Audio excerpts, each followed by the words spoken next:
President. Senator from Alabama. Madam President, Ronald Reagan said, "We maintain peace through our strength. Weakness only invites aggression." The United States of America, a beacon of strength and freedom, generations of Americans purchased this strength through blood, treasure, and self-sacrifice. We do not want to be the first generation of Americans to abandon that tradition, but we will unless we give our men and women in uniform the tools they need to do the job. The President's proposed budget does not deliver for our military. In fact, it tells our military to do less every day than what they have in the past. President Biden's budget proposals cuts money from the Department of Defense when accounting for inflation. I've said before that this budget is disappointing, dangerous, and a disservice to our men and women in uniform.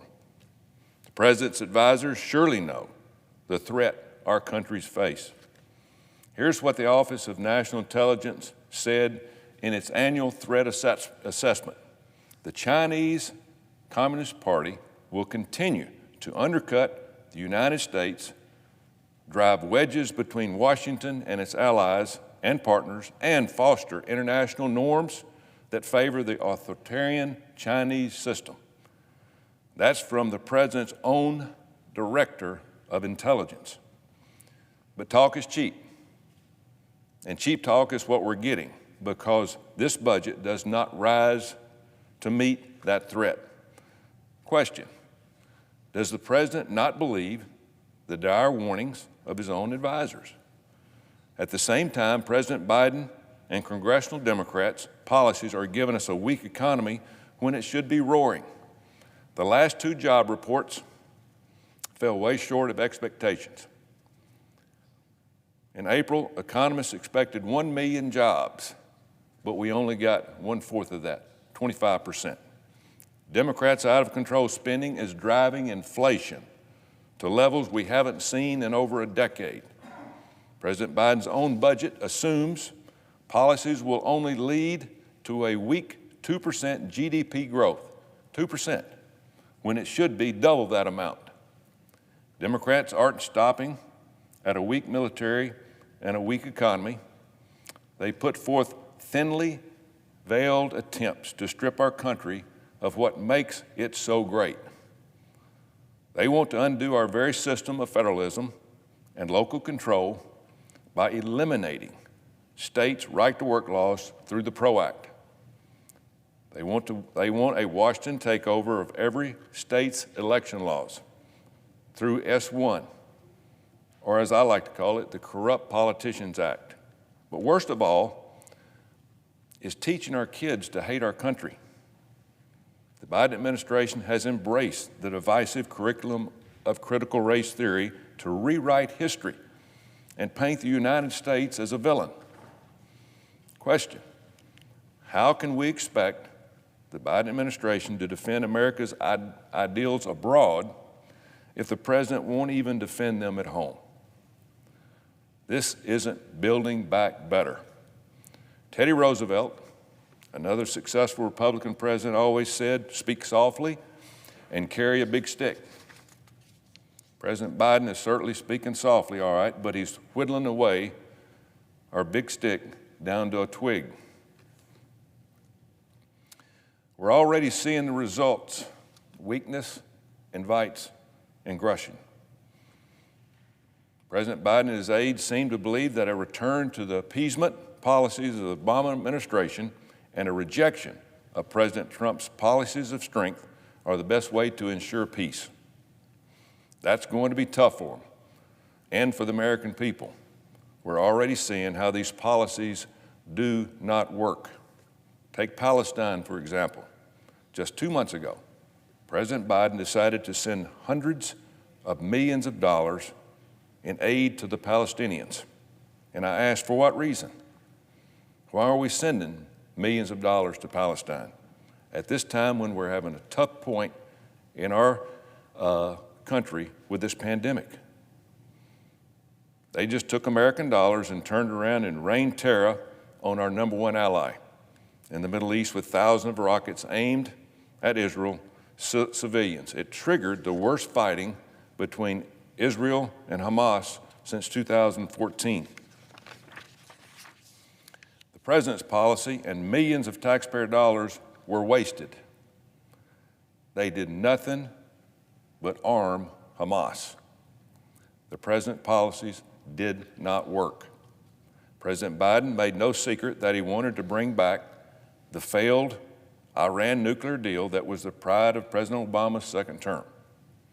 Well, Iran responded by supplying Hamas with those rockets to kill Israeli civilians.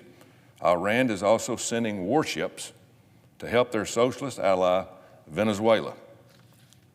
Again, the president's policies did not work. One of President Biden's first acts in office was to cancel the Keystone Pipeline with our northern border neighbor in Canada. Yet the president is allowing Russia to build the Nord Stream 2 gas pipeline to Germany, further isolating Ukraine from its Western friends. Russia has responded by massing troops along the Ukraine border. Once again, the president's policies did not work. And the week after President Biden announced his skinny budget proposal, with no increase to the Department of Defense, China sent a record number of fighter jets into the Taiwanese airspace. That's a clear pattern that the president's policies aren't working, and they're emboldening our enemies. The fallout from the Biden administration weaknesses isn't just limited to far-off countries across the sea. We're seeing the very real cost at our southern border. The Biden administration refuses to take this crisis seriously. The number of illegal immigrants crossing the border this fiscal year is almost more than the 2006 year. And there are 4 months left to go in this year alone. In May of this year alone, Customs and Border Protection apprehended more than 180,000 illegal immigrants along the southern border. And it's not just folks coming from Central America. According to the CBP, there have been at least 59,000 illegal immigrants apprehended who were not from Mexico, Guatemala, El Salvador, or Honduras. They're from as many as 90-plus countries as far away as Bangladesh, Guyana, and Nepal. And the problem is that it's not just people seeking a better life. Customs and Border Patrol reports they have arrested 95 convicted sex offenders attempting to enter the U.S. since the beginning of the fiscal year. And those are just the ones that are being caught. Biden 2 months ago said, "What's wrong with 2 million illegal immigrants?" So what the Biden administration is doing is they're not stemming the tide. President Biden threw his hands up and put Vice President Harris in charge. Has she visited the border since she's been put in charge? No. She thinks her words, quote, "don't come," are enough to stop the flood of illegal immigrants. Well, they're not. Her words are too late and too little. I remember how then candidates Biden and Harris pushed back against President Trump for wanting to secure the border, for wanting to enforce our immigration laws as written. And folks across the globe were listening. They heard the rhetoric, they packed their bags, and they made the dangerous journey. They took then candidates Biden and Harris at their word. It's why so many illegal immigrants wear T-shirts saying, "Biden, let us in." Why would they listen to her saying, "Don't come now"? But here's what really got me. When asked why she hasn't gone to the border to see the crisis for herself, Vice President Harris laughed and said, quote, "I haven't been to Europe either." I couldn't believe what I was hearing. We need leadership, not a tourist. Well, Madam Vice President, I've been to the border, and I've seen how dangerous it is for these people coming here. I've actually listened to our Border Patrol agents who talk about how the cartels really run things and how they have total control of the United States southern border. I've seen how many drugs are pouring across the border because our law enforcement are too busy processing illegal immigrants instead of catching the bad guys. But I sat beside a teenager leaving McAllen, Texas, on the flight to Houston. She had her new 3 or 4 month old baby. She was being sent on a plane by the Biden administration to Houston and then on the way to Denver, not knowing what she was to expect when she got there. It's not easy to see.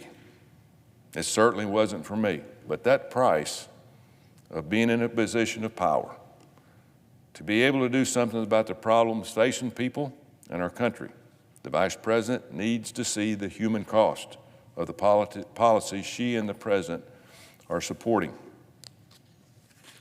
Ladies and gentlemen, peace is only possible when the United States is strong. That means a strong military, a strong economy, a strong educational system, and strong border. Unless we reverse our course soon, it will be too late to stop the violence and aggression President Biden's weakness has invited across the globe and here at home. Madam President, I yield the floor. Notice absence of quorum. Clerk will call the roll.